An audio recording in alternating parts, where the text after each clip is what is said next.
Daily current affair की इस video में आपका स्वागत है। इस वीडियो के माध्यम से मैं आपको करंट अफेयर को एमसीक्यू फॉर्म में तोड़कर प्रोवाइड करता हूं ताकि आपके प्रीलिम्स एग्ज़ाम के लिए काफ़ी इम्पोर्टेंट ये बन सके। ओके, तो चलिए वीडियो को आगे बढ़ाते हैं और आपके सामने पहला प्रश्न है, राष्ट्रीय हथकरघा दिवस के बारे में निम्नलिखित कथनों पर विचार कीजिए। पहला कथन है, यह वर्ष 2015 से प्रतिवर्ष मनाया जा रहा है। दूसरा कथन है, हथकरघा जो है वो बुनकरों के योगदान को सम्मानित करने के लिए वर्ष 2015 से इसको स्टार्ट किया गया। और तीसरा कथन है कि इस दिवस की जड़ें असहयोग आंदोलन से जुड़ा हुआ है। दोस्तों, कौन से कथन सही है आप ज़रूर हमें बताइएगा। केवल एक, केवल दो, सभी तीन या कोई नहीं। तो दोस्तों, इसका सही आंसर ऑप्शन बी रहने वाला है। ऑप्शन बी रहने वाला है। तो आइए जानते हैं कि आखिर वो दो कौन कौन से कथन सही है। ओके, तो इसकी व्याख्या चलिए जान लेते हैं। तो आज जो कि 7 अगस्त है, 7 अगस्त को नई दिल्ली में 10वें राष्ट्रीय हथकरघा दिवस मनाया जा रहा है, जहां उपराष्ट्रपति जो जगदीप धनखड़ जी हैं, उन्होंने हथकरघा बुनकरों को संत कबीर पुरस्कार और राष्ट्रीय हथकरघा पुरस्कार प्रदान करेंगे। और वे कैटलॉग और काफ़ी टेबल बुक परंपरा, भारत की हथकरघा परंपराओं की स्थिरता का विमोचन भी करेंगे। राष्ट्रीय हथकरघा दिवस 2015 से स्टार्ट किया गया है और इसका जो कि 7 अगस्त को इसका दिवस के रूप में मनाया जाता है। इस दिवस की शुरुआत या इस दिन की शुरुआत 2015 में भारत के वर्तमान में जो प्रधानमंत्री हैं नरेंद्र मोदी के द्वारा हथकरघा बुनकरों के योगदान का सम्मान करने और घरेलू और अंतर्राष्ट्रीय स्तर पर हथकरघा उत्पादों को बढ़ावा देने के लिए की गई थी, जिस कारण से जो कथन 1 है और कथन 2 है वो सही है। लेकिन कथन 3 सही नहीं है, इसको भी जान लेते हैं। इस दिवस की जड़ें स्वदेशी आंदोलन से जुड़ा हुआ है, जो 7 अगस्त 1905 को बंगाल के ब्रिटिश विभाजन के प्रतिक्रिया स्वरूप शुरू हुआ था। राष्ट्रीय हथकरघा दिवस 2024 का विषय संत भविष्य बुनाना है और यह टिकाऊ फैशन और पर्यावरण के अनुकूल विकल्पों के महत्व के इर्द गिर्द घूमता है।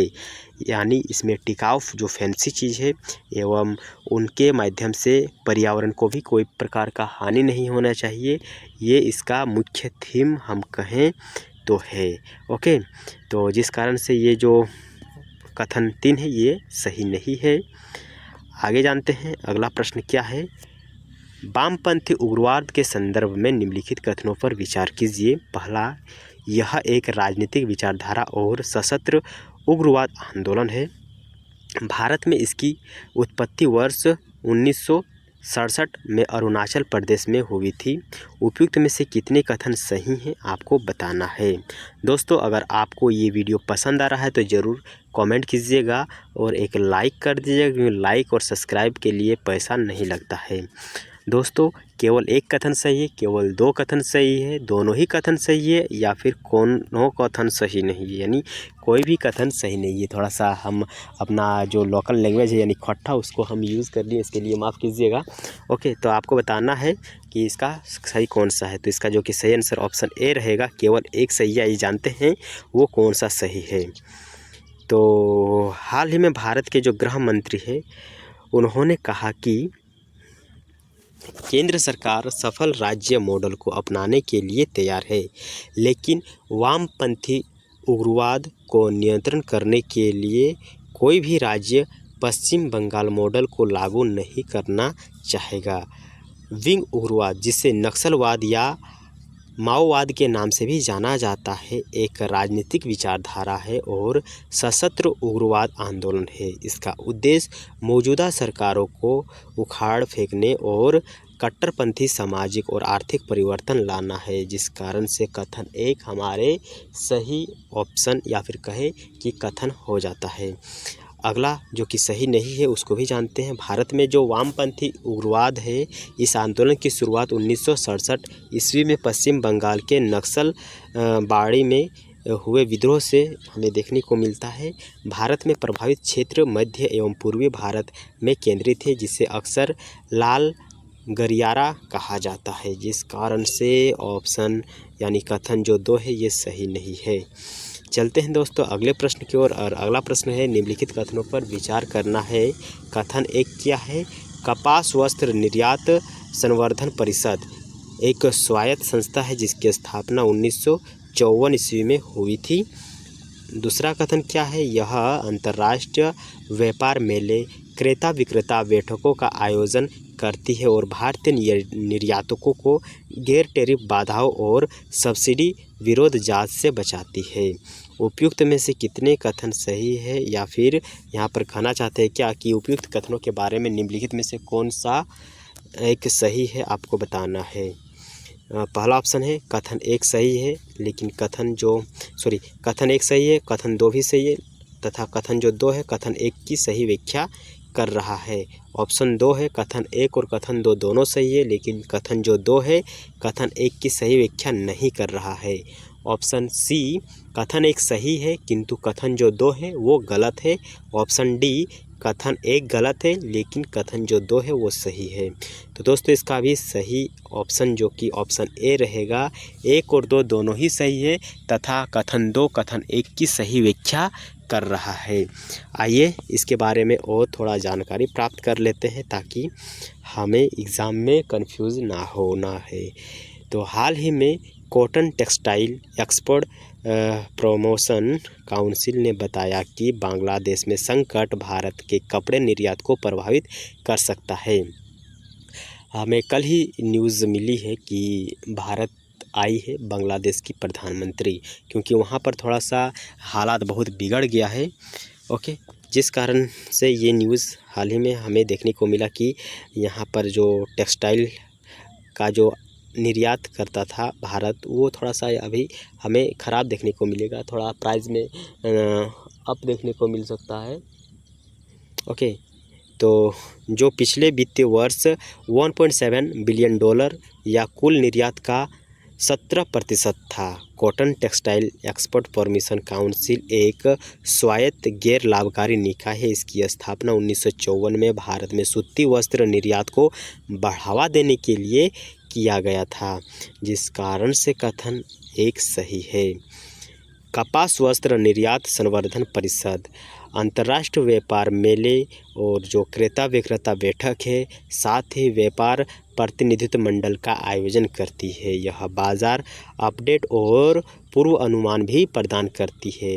साथ ही साथ यह भारतीय निर्यातकों को गैर टैरिफ बाधाओं और सब्सिडी विरोध जांच से भी बचाती है, जिस कारण से जो कथन 2 है वो सही है। और हम कहेंगे कि 1 और 2 दोनों ही सही है और 2 जो है वो 1 की सही व्याख्या कर रहा है। अगला प्रश्न है दोस्तों, निम्नलिखित कथनों पर विचार कीजिए। पहला है एंटी ट्रस्ट कानून व्यापार और वाणिज्य में अनुचित प्रतिबंध एकाधिकार और मूल्य निर्धारण को रोकता है। जो एंटी ट्रस्ट कानून है ये व्यापार वाणिज्य में अनुचित प्रतिबंधों और एकाधिकारों, साथ ही साथ जो मूल्य में निर्धारण होता है उसको भी ये रोकता है। एंटी ट्रस्ट कानून का लक्ष्य खुले बाजार की अर्थव्यवस्था में निष्पक्ष प्रतिस्पर्धा सुनिश्चित करना है। ओके, उपयुक्त में से कौन से कथन या कौन सा कथन सही है आपको बताना है। केवल 1 केवल 2, 1 और 2 दोनों ही सही है, लेकिन जो कथन 1 और 2 दोनों ही सही है, और ऑप्शन जो डी है वो ना तो 1 और ना ही 2 सही है। तो दोस्तों इसका सही आंसर जो कि ऑप्शन कौन वाला रहेगा आप ज़रूर हमें बताइएगा अगर आपको पता है तो। ओके, तो इसका जो कि ऑप्शन सी सही रहेगा। दोनों ही कथन सही है। आइए इसके बारे में और जानकारी प्राप्त कर लेते हैं। एक भारतीय स्टार्टअप हब लोबी ने गूगल पर ऑनलाइन विज्ञापन में प्रतिस्पर्धा विरोधी व्यवहार करने का आरोप लगाया है, जिससे नए फर्मों और तकनीकी दिग्गजों के बीच तनाव बढ़ गए हैं। एंटी ट्रस्ट कानून को प्रतिस्पर्धा कानून के रूप में भी जाना जाता है। इसका उद्देश्य व्यापार और वाणिज्य में अनुचित प्रतिबंधों, एकाधिकार और मूल्य निर्धारण को रोकना है, जिस कारण से जो कथन 1 है वो सही है। एंटी ट्रस्ट कानून का लक्ष्य खुले बाजार की अर्थव्यवस्था में निष्पक्ष प्रतिस्पर्धा सुनिश्चित करना है। इसने एकाधिकार और प्रतिबंधात्मक व्यवहार अधिनियम 1959 का स्थान लिया। यानी ये जो कानून एंटी ट्रस्ट कानून लाया, इससे पहले एक अदर कानून भारत में हुआ करता था जिसे हम कहते हैं एकाधिकार और प्रतिबंधात्मक व्यवहार कानून। ओके, तो इसका स्थान लिया था, जिस कारण से ऑप्शन हमें सी सही देखने को मिला, यानी दोनों ही सही है। और आज का जो कि लास्ट प्रश्न है, हाल ही में भारत का कौन सा राज्य किसानों से सभी फसलों का जो MSP होता है, MSP यानी मार्जिनल सपोर्ट प्राइस जो होता है, MSP पर खरीदने वाला पहला राज्य बन गया है। यानी प्रश्न को हम और एक बार पढ़ना चाहते हैं, भारत का कौन सा ऐसा राज्य है जिसमें किसानों से सभी फसलों का MSP पर खरीदने वाला पहला राज्य बन गया?